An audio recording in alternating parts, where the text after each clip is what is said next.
All right, here we are, day 2. I hope you are as excited as I am to jump into day 2. I hope that day 1 was some super great info, and we are going to dive right away carbs and sugar cravings, why you have them, and what we're going to do, our first step to fixing that. So basically, you have this hormone in your body called insulin, right? And we hear that word a lot in, like, when people talk about diabetes, or I don't know if you've heard this term before, insulin resistance, right? But here's the truth. People can actually, insulin works the same way in everybody's body. And a lot of times we eat over 70% of our foods in America in our diet are processed. And what that means is there's a lot of chemicals, there's a lot of fillers, there's a lot of carbs that aren't needed, and all of those things are gonna mess with that insulin hormone. So let me give you an example of what that might look like.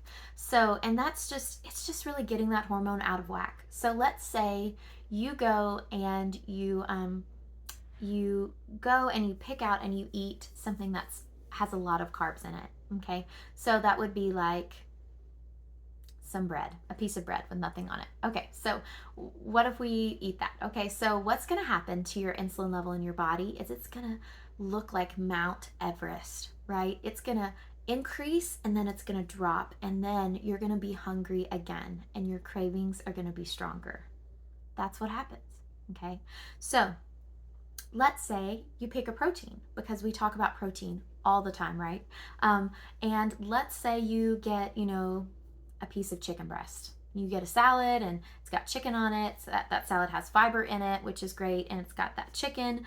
And so that is going to actually, your insulin level is going to be more like a rolling hill. It's going to continue, it's going to gradually rise and it's going to gradually fall, which is great, right? But what if we just are super hungry and we just need a snack? What's going to happen there? Well, if we grab maybe like a handful of pecans. Pecans are great in fiber, they're great in good fats, okay?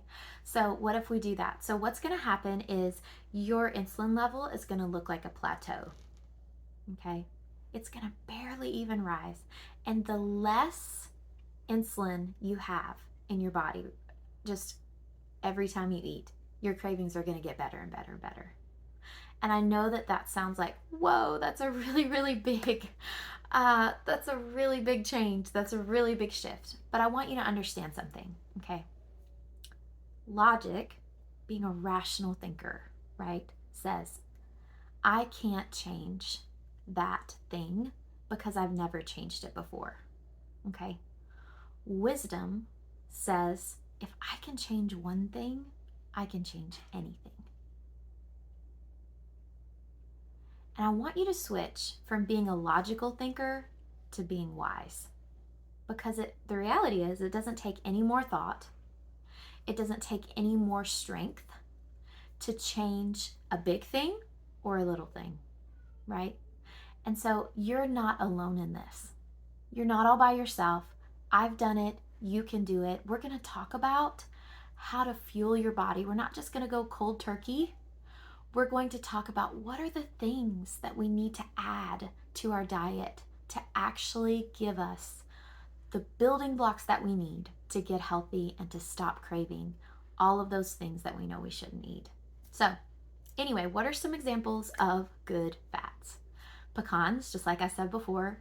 Avocado oil. I cook with avocado oil at my house. It's super healthy, great fats. Coconut oil, if you like that taste, that's a great option.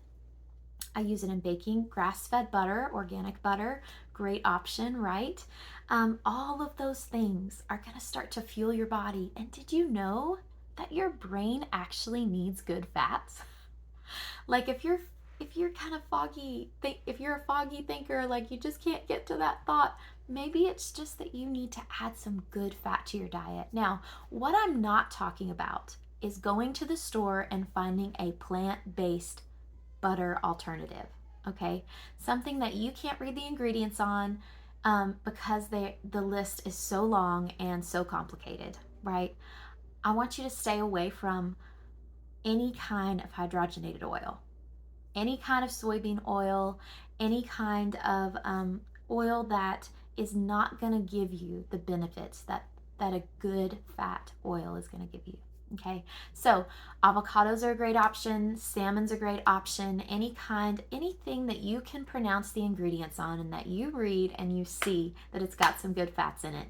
Let's focus on that. Okay, so anyway, day 2 is done, and I just want you to know that as you internalize this, I want you to think about what are the things that you eat that make you hungrier or give you a craving. And I want you to see if they have a lot of carbs and if they have a lot of sugar, because a lot of times people will say, well, I'm just going to go off of sugar or I'm just going to go off of carbs. And they don't give themselves the building blocks. They don't satisfy those cravings. Okay. And at the end of the day, it doesn't work because their body is still craving the nutrients that it actually needs, right?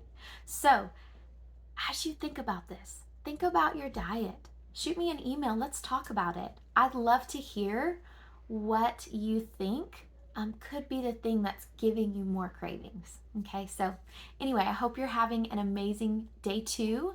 We are going to go full blast into day 3, and I can't wait to see what our results are going to be at the end of this challenge.